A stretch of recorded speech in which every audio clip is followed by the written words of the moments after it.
Olá, sejam bem-vindos ao Tríplice Invicto. Meu nome é Davi Jorge e estou lendo Neco, o primeiro ídolo. 1926, a compra da Fazendinha.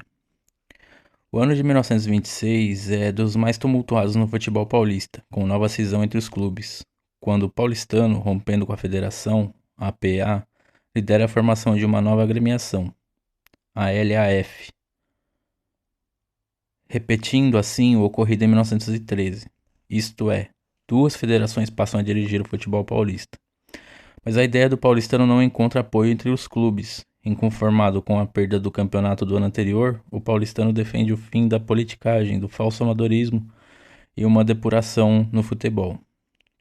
Embora com grande apoio na mídia, que o tinha como clube preferido e também entre a elite da cidade, o paulistano fica isolado, sem a aprovação do meio esportivo com a concretização do seu projeto. Os tempos são outros. Com a cidade modificada pela chegada de inúmeros imigrantes, italianos, espanhóis, árabes e até japoneses, nascem grandes indústrias, implicando o aparecimento de uma classe operária numerosa e cada vez mais ativa. Surgiam os primeiros ricos da imigração. Os prédios, fábricas, lojas, enfim, a pequena cidade de 1910 era outra. O paulistano perde sua hegemonia com o surgimento de Corinthians, Palestra, clubes de cidades do interior como Santos e Ponte Preta. É, Santos é litoral, né? Mas enfim.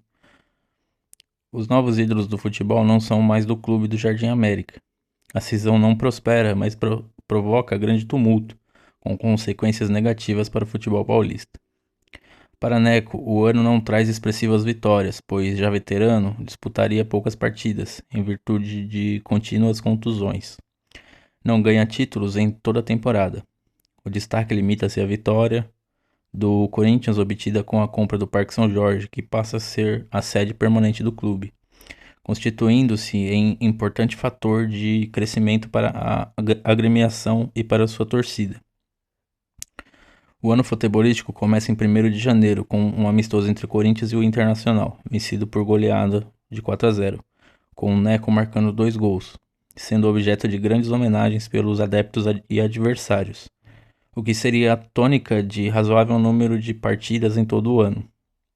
Em jogo beneficente, o Corinthians goleia a Portuguesa por 5-1 e Neco volta a marcar 2 gols. Vence o Sírio em disputa comemorativa ao centenário da independência do Uruguai. E mais uma vez, Neco recebe grande elogio da imprensa. Neco assinala mais 3 gols no amistoso contra o Ipiranga, 7-0, e um outro em jogo contra o Sírio. Neco, que se ausenta de alguns amistosos, retorna ao time em maio para enfrentar o Vasco da Gama, do Rio de Janeiro, em empate que antecede ao início do Campeonato Paulista. Em agosto, o Corinthians viaja para o interior e vence o 15 de novembro de Jaú por 2-0. Em setembro, pelo Corinthians, Neco enfrenta a seleção paulista, que treinava para o Campeonato de Seleções, perdendo por 8-4. Neco não participa dos jogos pelo selecionado paulista, deixando seu posto para jogadores mais jovens. Em novembro, o Corinthians realiza amistosos contra o Alto Sport FC por 1-1 e contra o Sírio por 4-0.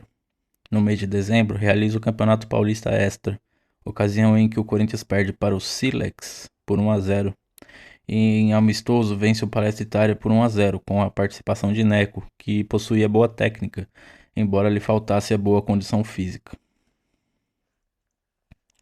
No primeiro jogo do torneio início do Campeonato Paulista, o Corinthians derrota o Palestra Itália, empata com o Sírio em 0-0, mas o Alto Sport FC é o campeão desse tradicional encontro, que marca a largada do certame. Na abertura do campeonato, o Corinthians goleia o Ipiranga por 5-0 e Neco faz 2 gols alvinegros. Na segunda rodada, dá-se um empate entre o Corinthians e o Silex por 1-1. E no jogo seguinte, o time do Parque São Jorge goleia o São Bento por 5-0. Neco, lesionado, não participa de vários amistosos da seleção paulista, mas enfrenta o Alto Sport FC, oportunidade em que o Corinthians é derrotado por 2-1. Participa também de outra derrota do Alvinegro, agora contra o Palestra Itália por 3-2, em jogo que evidencia sua precária condição física. No final de agosto, o Corinthians tem boa notícia do final das negociações para a aquisição do Parque São Jorge e recupera-se no campeonato, com vitórias consecutivas contra o Santos por 3-2 e o Internacional por 3-0. No início de setembro, o Corinthians, com nova sede, comemora 16 anos e realiza vários festejos.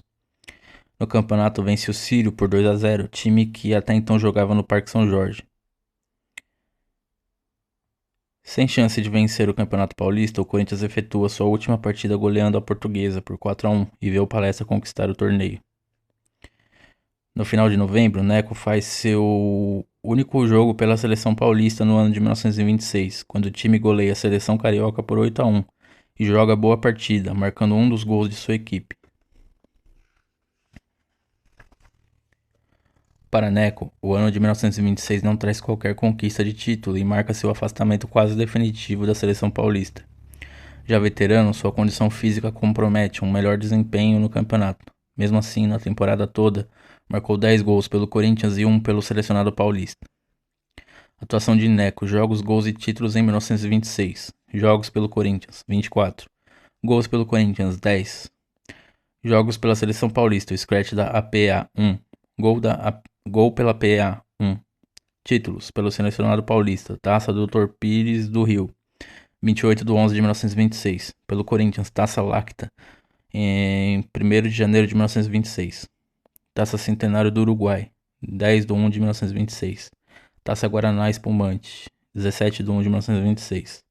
Taça Associação Paulista de Esportes Atléticos, 28 de 3 de 1926. Taça Elixir de Cabo Verde Composto, 8 de 12 de 1926. Equipe base do Corinthians: Colombo, Grané e Del Débio, Rafael, Pinheiro, Rueda, Sebastião e Gelindo, Aparício III, Neco, Gambarota, Gambinha, Orestes e Rodrigues. Artilheiro Aparício III com 7 gols. Eu acho que tem que fazer um adendo aqui que assim, essas taças com nomes esquisitos eram muito comuns naquela época, porque assim, se havia a realização de um amistoso, havia a entrega de uma taça. Às vezes mais de um jogo, mas enfim, normalmente eram taças sobre amistosos. E assim, quem oferecia a taça dava o nome que queria. Então por isso que tem nome assim, Taça do Guaraná Espumante. É uma propaganda que o cara fazia ao entregar a taça. Então os jornais iam noticiar aquilo em alguma medida. Então o cara fazia a propaganda dele. E assim, muitas taças eram nomes de pessoas, porque assim, eram homenagens e tal. Então tem muito isso nessas décadas do futebol, quando ainda não tinha mais de um torneio. Vocês podem ver que era mais Campeonato Paulista que existia e assim, muitos amistosos. Tanto é que chega um momento que fica impossível você disputar amistosos tendo campeonatos para disputar. Porque começa a ter mais de um. E os amistosos às vezes não valiam o risco que você corria de, sei lá, machucar um jogador importante e te desfalcar no campeonato que valia. Então isso é uma coisa que era muito comum naquela época e com o tempo foi desaparecendo.